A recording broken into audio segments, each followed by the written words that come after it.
मेरा वाला जितना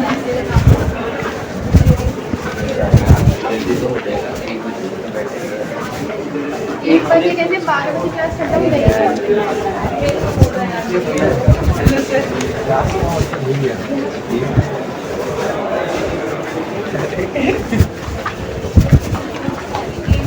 मेरा ले लिया क्लास में है ना संगत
Yeah, you.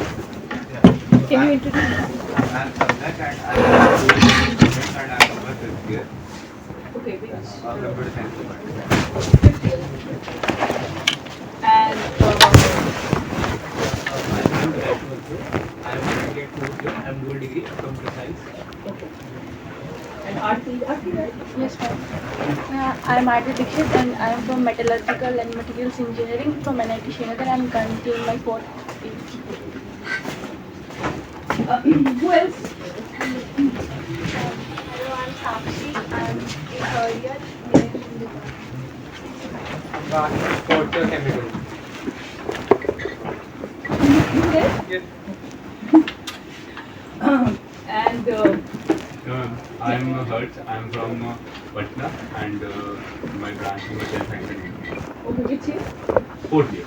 I can see you sitting with Vedant, so materials over. Yes. So those of you who attend my classes, these were usually big classes. This is the first time I'm teaching a rather small class. It used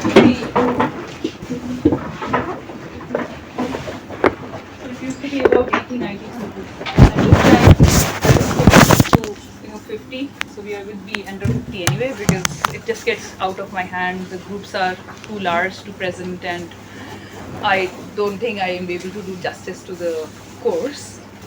Like I said before, there is not much to mug up. This would be a relatively lighter course and very different from what all of you study. So that's why it would be, it should be interesting to you. And there's no coding in this one. The other course that I take Indian global climate change and Indian monsoon, we do a little bit of computer stuff. But this one is just you get to know about climate, what are the drivers, what changes it, how has the climate changed, what it can do, where can we go in future. Okay, yeah, you are new. Sorry, you made a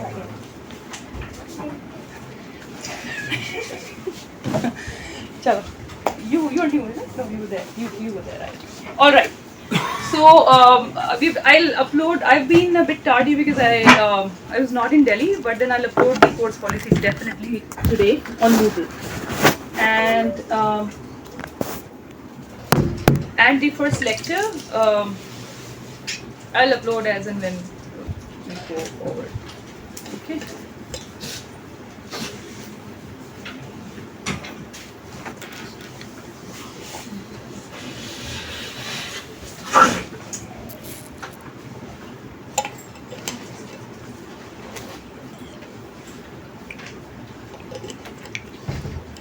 Any questions so far?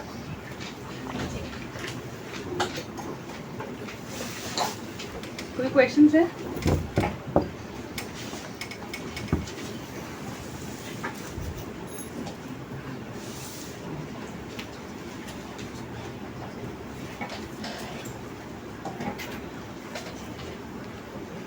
नहीं है? What have we learned so far? For those of you who were not there.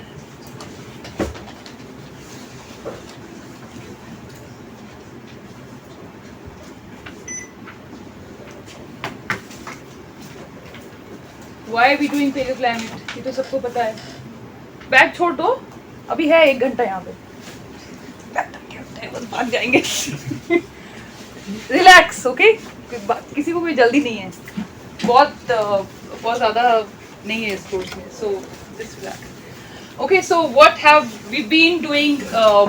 We've been looking at climate and how it has changed in the past. This figure, for those of you who may see a figure back and then we'll move forward, you can look at the previous slides. This is, one of the most important figures of this entire course, and reason being, okay, if you look at the x-axis, you are somewhere here, 2024, right? Right? And on y-axis, this is basically CO2 changes in ppm. Right now, we are about 420, 422 ppm of CO2 in the atmosphere. And you can see how the ppm there is just, on a different level, 500, 1000, 1500. And if this translates into temperature change, that would be huge. So let's not even go there. Right now, let's just think about 2024, we are here, and various pathways where we can go. Now, all these pathways depends on what we do as, collectively as society. So if we keep emitting CO2, burning fossil fuels the way we are doing, we'll move, on this pathway. And by 2050, 25 years down the line, you won't be that old, but you'd see where you're going. But you can also change. Now, of course, these are diffused lines, so it might look like utna to change nahi hoga, so we are safe. But it's not like that. If you look at the exact curves, it would be very different. Okay. So similarly, if you kind of take a middle road where you are limiting the fossil fuels, but also taking back CO2, whatever CO2 that you put in the atmosphere by burning fossil fuels, various methods of taking back we have discussed. Now the other thing is that if you cut down on CO2 entirely, just stop and actively go into sequestration, or what we call as the drawdown of CO2 from the atmosphere, you will be on this pathway called the sustainability pathway. These are future projections. Remember, we don't know where we would go. Okay, we are just projecting. If we keep on doing like this, we will go there linearly. If we just emit on that curve, if we put some middle road, we'll be here, and so on and so forth. But what is important to see is, let's say if we take the middle road, right now we are on this curve. No curve whatsoever. So let's talk about the instrumental or the observational record. Our observational record are not that much. So when I say observational record, humans have been measuring temperatures and rainfall over the years. Why? Because they want to do. So it all started with the colonial times. So अंग्रेजों के ज़माने की बात है ये, literally. They wanted to predict the famines because they were taking taxes, right, from Indian agriculture. So they wanted to predict the rainfall variability better. So what they did was they started putting rain gauge all over India, and similarly wherever they had colonized, they had put in. So that way, the only, I think, one of the good parts, the other one is railways, I think. I don't like the colonial times, of course, nobody does. But, this was the good thing, that India is one of the countries where we have the longest observational record, and credit goes to them. They had put in rain collectors everywhere. They were measuring temperatures. Their reasons, of course, were different because they wanted to predict better so that they can get more taxes. But then we have some observational data, right? So it's all about data analysis in climate. Like, you need more data to predict better, right? So we have some observational data from the time, from post-industrial revolution, 1850s, 70s. From that time, we've been, collecting data. Indian Meteorological Department here in New Delhi, Mausam Vibhag jo hai, that has been collecting rainfall, temperature data. So we have only this much data. Now, if we want to simulate Earth system, this is just CO2, but how would the Earth system react to these values of CO2? We do not have real examples of that, which is why we need to go back in the past. Now, if you look at this time scale, this is millions of years, 10, 20, 30, goes up to 100. In the past, there have been periods where the CO2 was actually this high, and Earth has survived. It's not like there was no life, there was some life. What was the Earth's boundary conditions at that point of time? Natural reactions to such high CO2, we do not know. We need to know this to better predict the future. That's where paleoclimate or climate of the past comes into picture, and that's why we need to study this, so to get more data for better future prediction, and also to look at evolution of Earth, evolution of various species, and all. I mean, that's a complete science, different science altogether. But in terms of climate, we need to understand past climate to understand the future better, because with this such short data of instrumental record, it's not possible. Okay, ये पूरा course is about this. What we are going to do in this course is we will be looking at different time scales of climate changes. So, for example, यहाँ पे 0 से 1000 है, right? Y-axis. And this basically is temperature changes. So this is about a degree change, and you see that there have been some oscillations throughout the 1000 years. And we are here, we are 0 years here, right? We are here. And so we'll study this. This is called the historical climate change. We call it the historical period. They were, all the kingdoms, and they survived these cold, if it's in blue, relatively colder and relatively warmer periods. So these are average conditions, right? Average global conditions. There have been various civilizations which have survived this. Also, some of them got wiped out. And if you put it in larger context, we call it the millennial. Millennial means thousands of years, right? Millennium. So thousands of years. This is about 50,000 years. And you see how this one is now just this blip here. In longer scheme of things, there's some change, big change that has happened here. We were in relatively colder periods, went to warmer period. Here, this is 10,000 years, current warm period. We are in a warm period. We're not in an ice age. So that's this 10,000 years, and there are like 5 more 10,000 years to make it 50,000 years, right?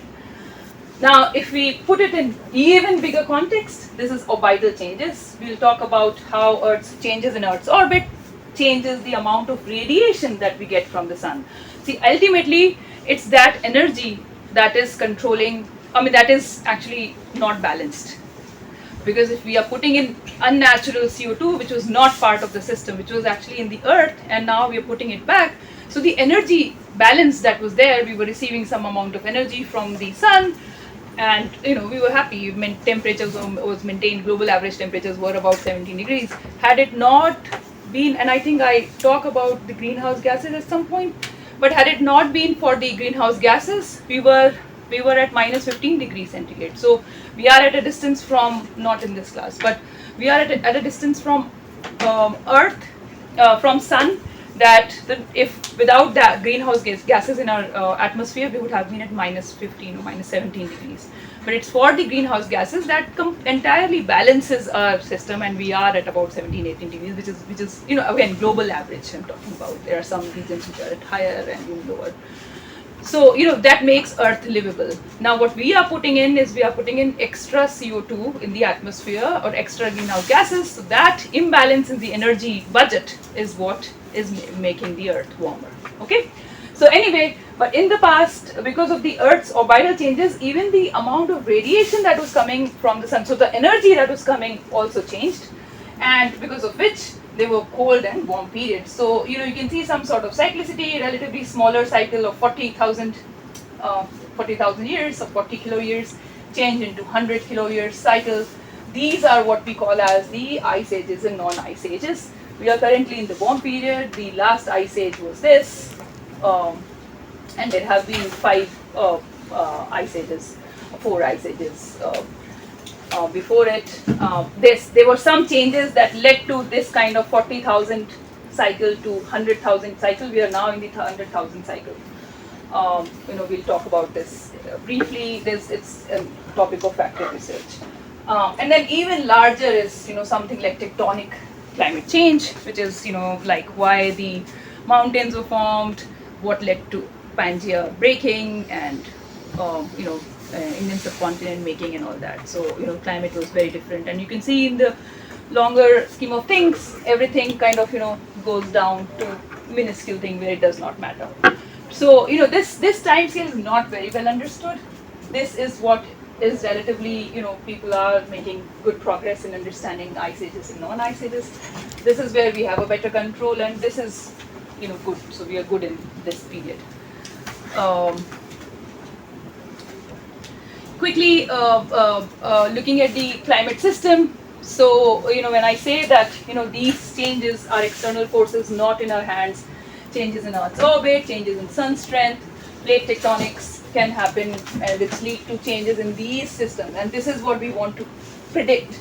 The responses in the atmosphere, changes the Earth's response in terms of changes in ice, changes in vegetation, changes in ocean, changes in land surface, and all of this together, for instance, impact in a tropical country like India, monsoon. Okay, so we are interested in understanding monsoon, how much of rain will we get every year or 20 years down the line. So all of this would directly impact monsoon changes, which I'll talk in the lecture. So we've talked about how human forcing is now also a part of the forcing that we discussed. Response times differ. We've talked about the deep ocean being changed, so it takes thousands of years for some species living in the deep ocean to change, because it's not easy to change those. Ice sheets, 10,000, 100,000, 100 to 10,000 ice sheet has been melting in the past century, as we know. So these are relatively slow responses. Fast response, of course, atmosphere, day and night cooling, heating. You can imagine land surface and ocean surface. This is all from Will Rudiman book, textbook. There's just one book to follow. Read through this. Not much to say, but it's important to know what responds faster to changes in the climate. Now, so we know that what wavelengths do we receive from the sun? You all know electromagnetic spectrum, right? What wavelengths do we receive? 350. Who all put ultraviolet? We all put sunscreens. UV rays से बचने के लिए. So ultraviolet, right? UV rays. Or do you know that Earth surface reflects back also? So what range is it? The same UV rays as the Earth is reflecting, or is it longer, shorter?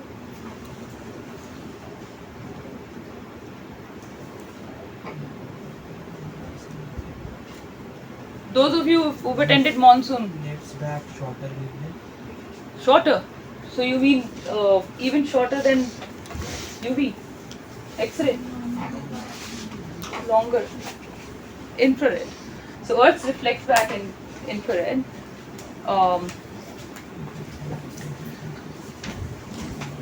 This is very basic, and feel free to read into it. I can go. Why? So what? Okay, let's just talk about this. So what would decide that what wavelengths a body would emit?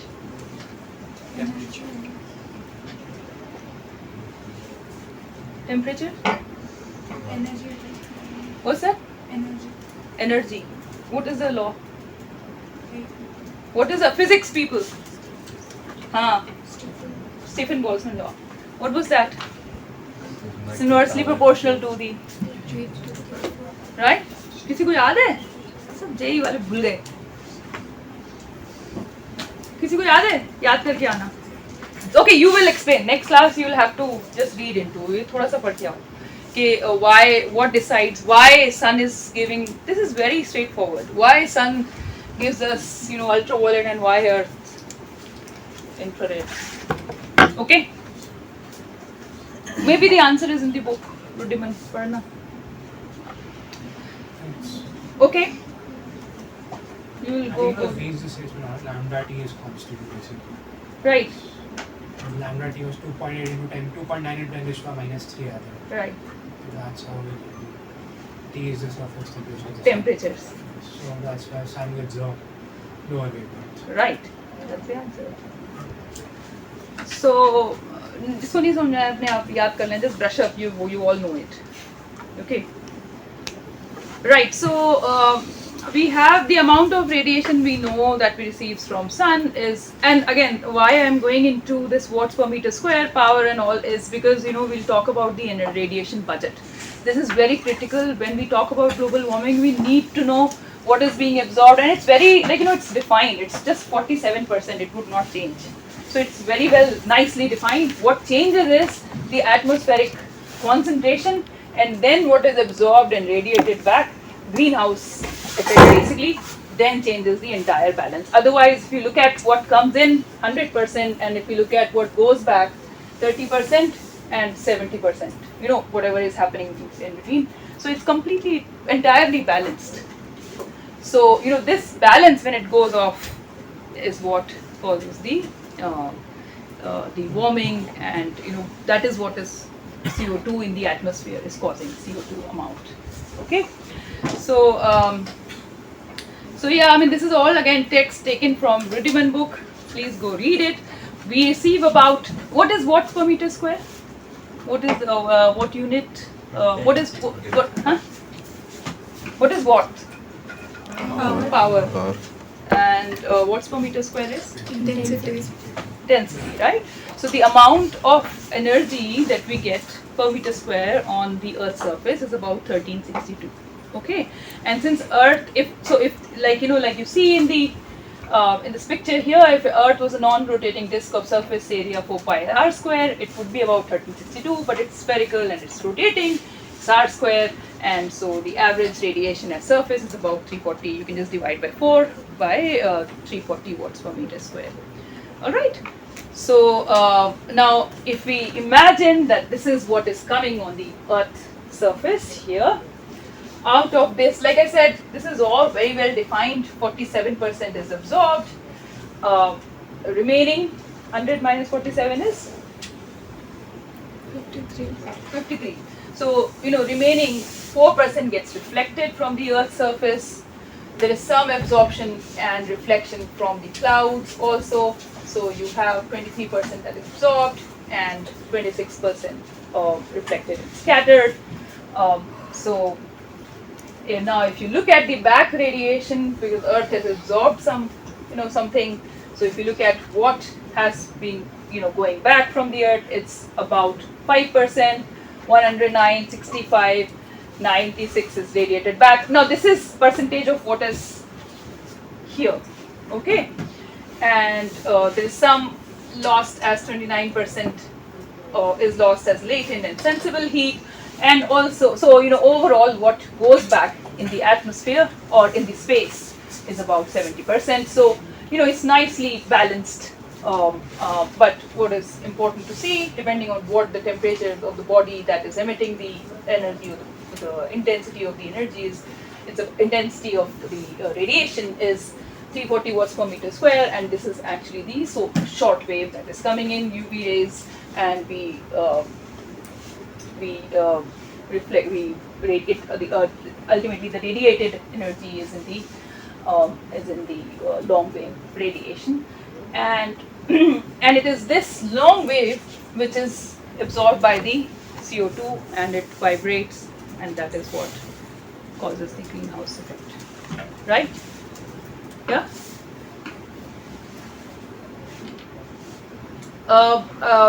Some of the pictures I've taken from another book, but this is just to kind of break it down into surface energy budget, atmospheric energy budget. But the explanation in Rudiman is, it's quite self-explanatory, and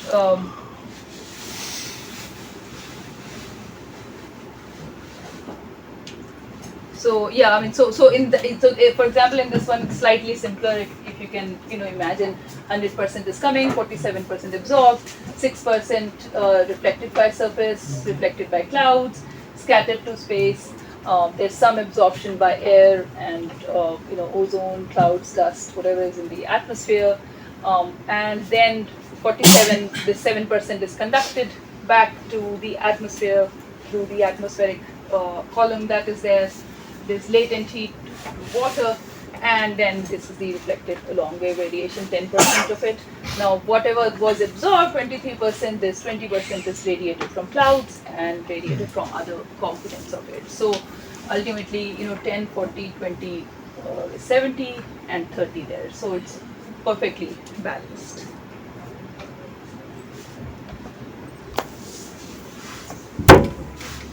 Yeah, again, this is taken from the NASA website, NOAA.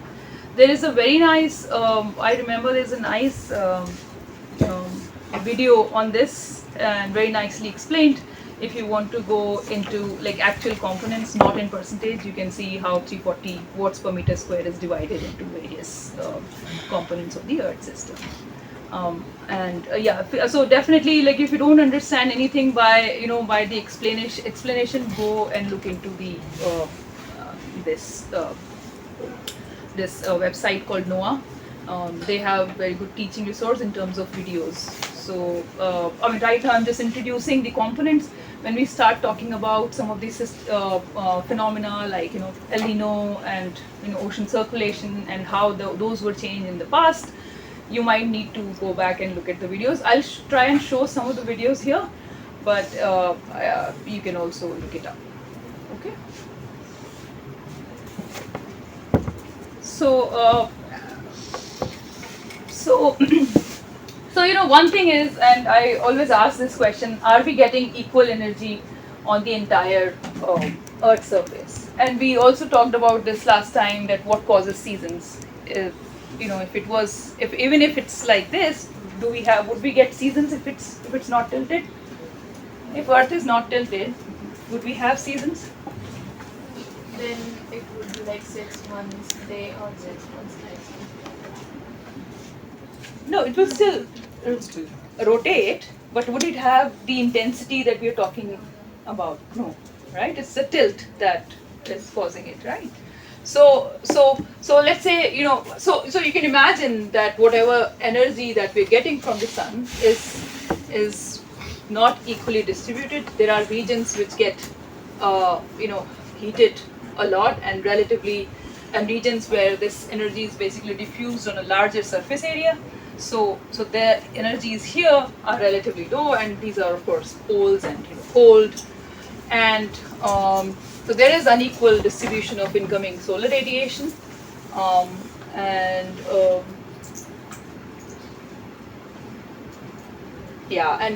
one of the reasons is the angle that it falls on the Earth's surface, and also there's sort of a positive feedback that there is very less energy coming anyway, and there's mostly ice here And if you remember albedo, we discussed albedo, what is the reflectivity of a surface. Ice has the highest albedo.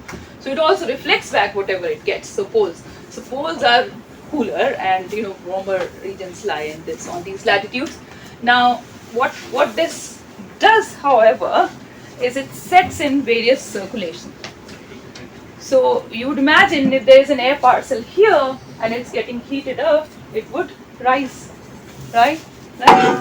And here there's this cooling. So this is basic. So do you understand the concept of low pressures? Anybody explain? Can anybody explain why would there be low pressure on the Earth's surface? What is pressure? Atmospheric pressure.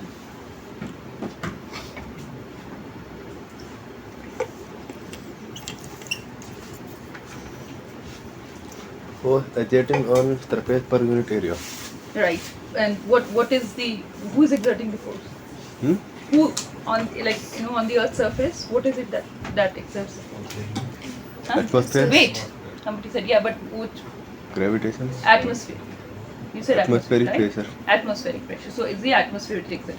So let's say if there is some gas in this beaker or conical flask, and we give energy to it, the kinetic energy from it would expand, right? So our atmospheric, the gases that we have in the atmospheric, in Earth's atmosphere, and if the surface is heated, the gases, the Brownian movement, more kinetic energy, they would expand. They would become lighter because there's so much space to expand. So they would just go up, and that is what would reduce the pressure on that surface. So this is the lowest. This is a low pressure zone that we have on the Earth's surface. Now there are other low pressure zones. If you remember your class 6 geography or something, there are other low pressures also, and we'll talk about that. But this definitely is a low pressure. So what happens, and here we have high pressure, really cool air really sinking in, and these are high pressure zones, right? So if you just imagine low pressure, high pressure, you would expect the low pressure air, because we have so much energy, and atmospheric, whatever is there in the atmospheric gases, air is basically rising from this region, and here air is mostly sinking because it's cooling and sinking of atmosphere that is happening there. So this unequal heating also causes this sort of circulation. So when air rises, there would be empty space. Vacuum to nahi ho jayega. You would have from high pressure regions air going towards it, right? You would have air going towards the low pressure region, right? So this would set in the atmospheric circulation and also ocean circulation.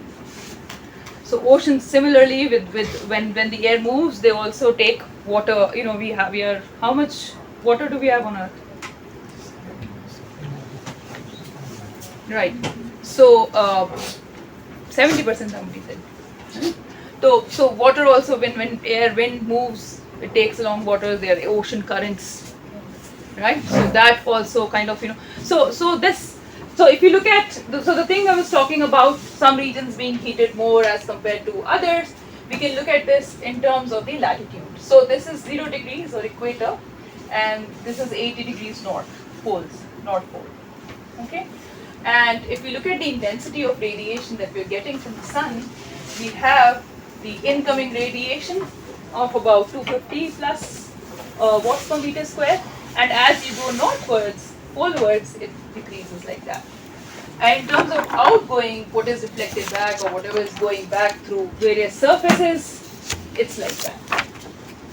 Okay, now these have been calculated from measurements from observational records. So what you see is that there is some surplus of the energy that is there in these latitudes. So tropical, from equator to tropics, and here we have incoming very less, and what is going back is about the same magnitude. So there is a deficit that is created here. So this is the net loss. Now this energy difference or imbalance that we have, this causes the heat transfer, and I mean, this is just the temperature profile. Equator, North Pole, South Pole. You can see how the temperature profiles are. Okay. Why is it not a proper, normal distribution? It's north and south. Why is this sort of steep and this is more gradual? No. Tilt क्या north or south से differ होगा? It's more land. More land. So in term, what is there in the northern hemisphere? It's more land and there's more water. So it's the heat capacity, it's relatively stored. So it's gradual rather than steeper. Not much of a change, but you can see it's not a normal distribution curve.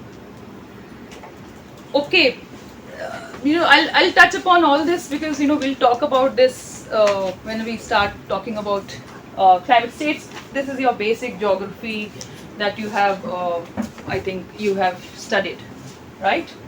So we talked about the low pressure zone here, equator, okay?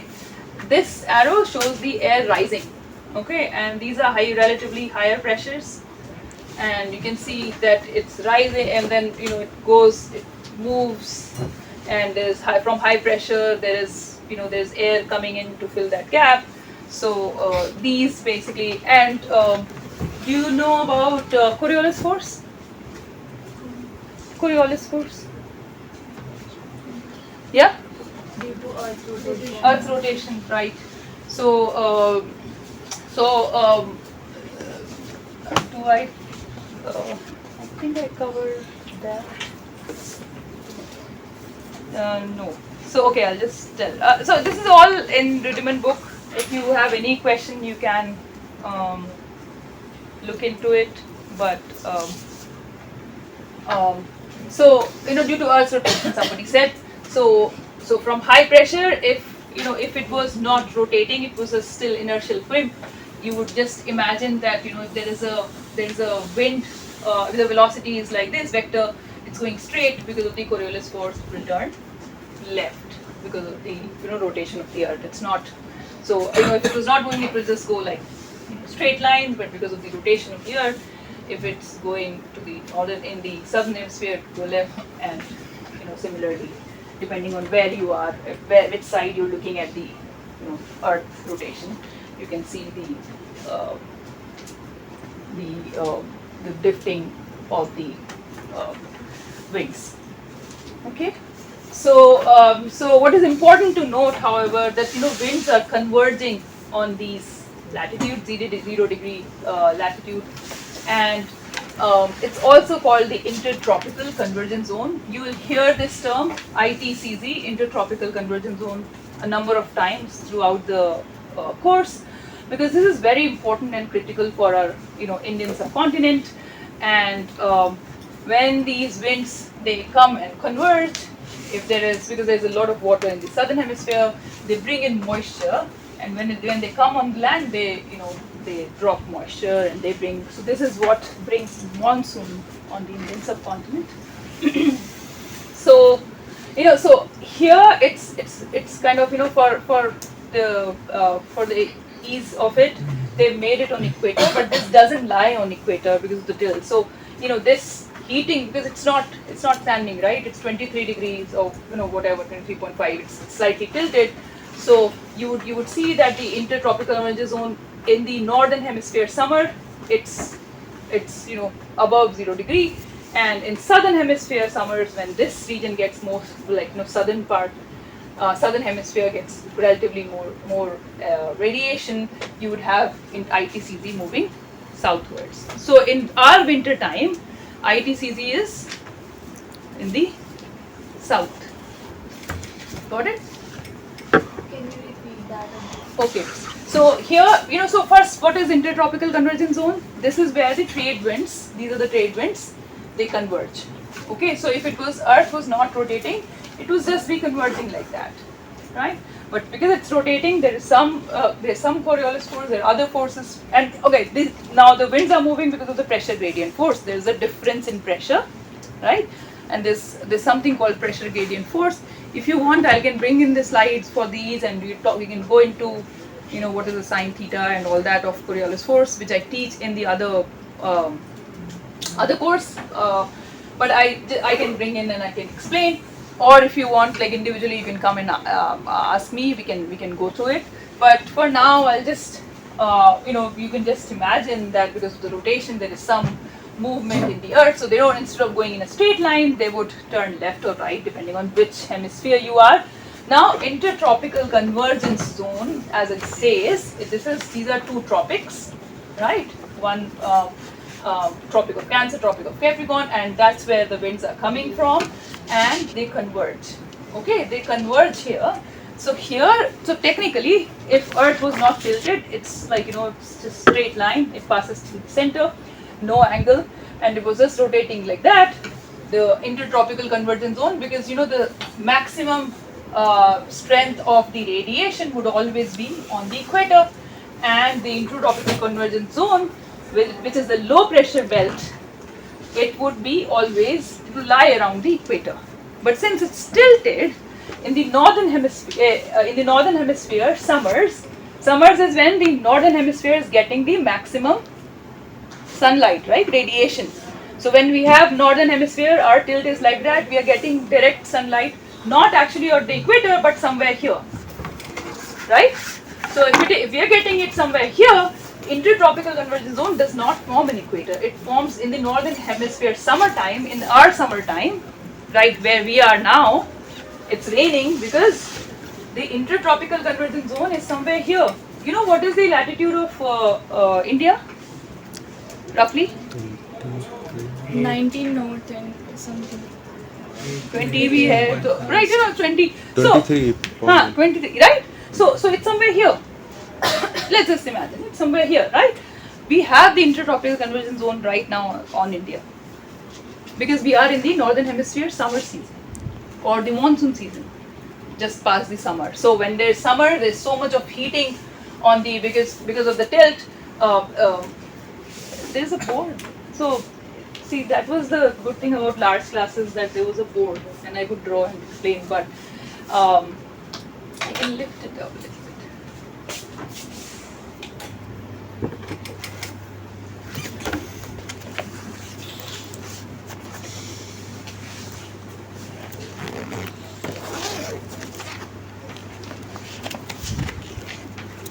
Can we explore?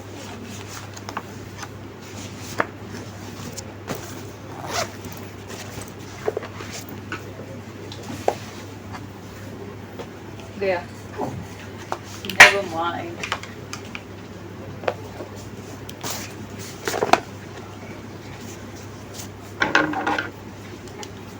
Okay, so what I'm trying to say here, like you all know that there is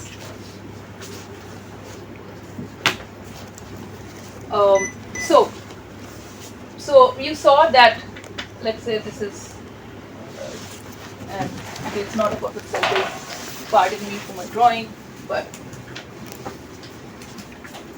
and you have sun radiation. So if this, whatever amount that is coming in, if it is falling right here, it would spread over a larger area as compared to, this direct sunlight, right? So this is intense, and like I said, these will be low pressure regions as compared to poles which are relatively higher, because the air gets more energy, gets heated up, rises, and so this is equator, and so this low pressure here, air is rising, and you have winds coming in from whatever tropics. So if it was not rotating, it would just come like that, right, and meet. But this is not the case. There is a tilt. So let's see if the tilt is like that. This is 23.5 degrees or whatever. This also changes. So then now the equator is like that. Yeah? It is this thing is now has gone like that. Okay,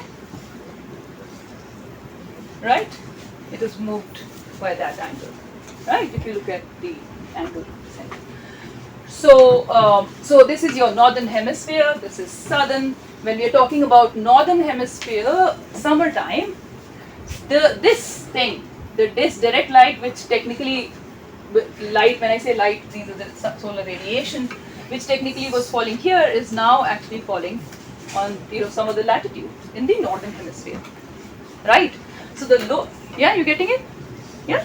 So the low pressure, which was technically we were talking about, if it was not tilted, it was straight, it was falling directly on equator. Equator is here now, so it's falling northward of equator. And now the intertropical convergence zone, so this zone that forms, right, it doesn't form here now, because it depends on where the direct light is forming, direct radiation is coming.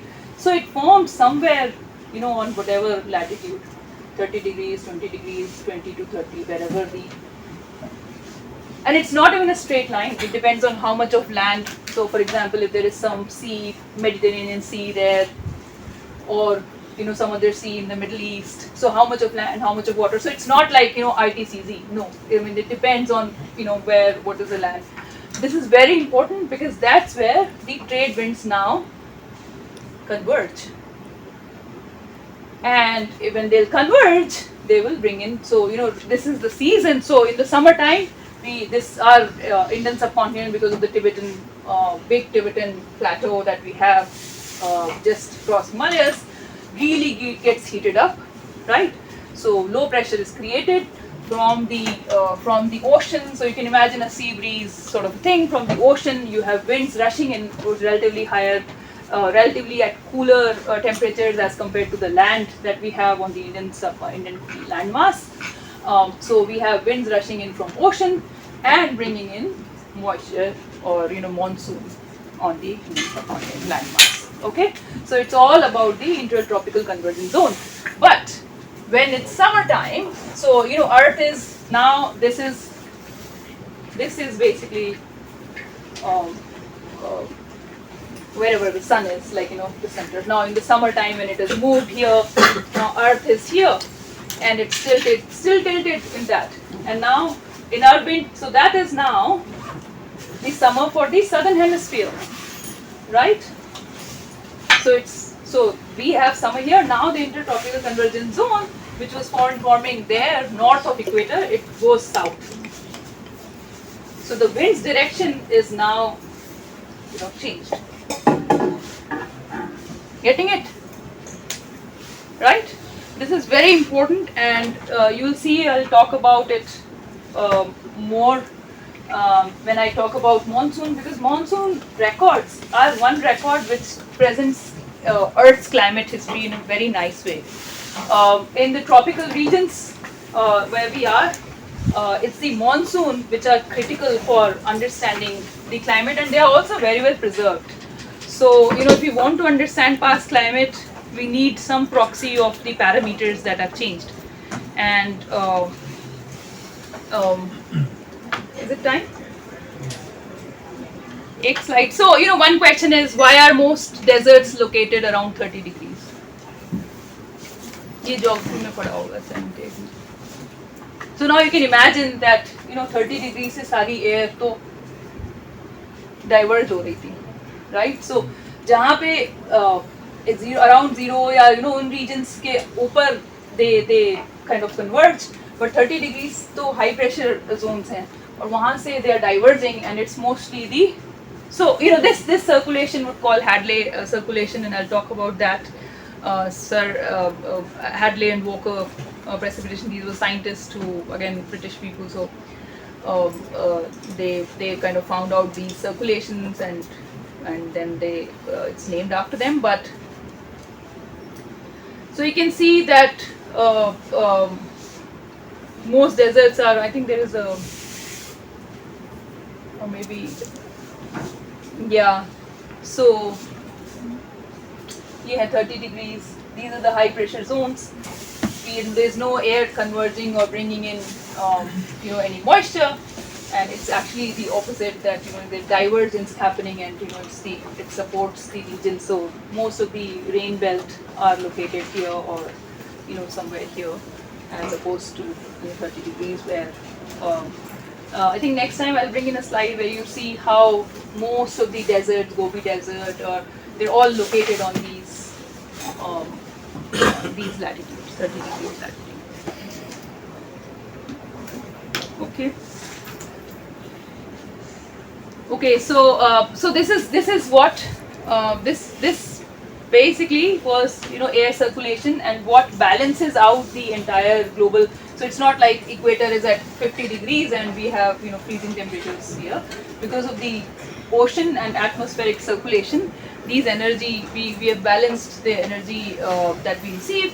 So we'll talk about little bit about energy heat transfer through oceans, and surface winds impact and Ekman transport, little bit on that in the next class.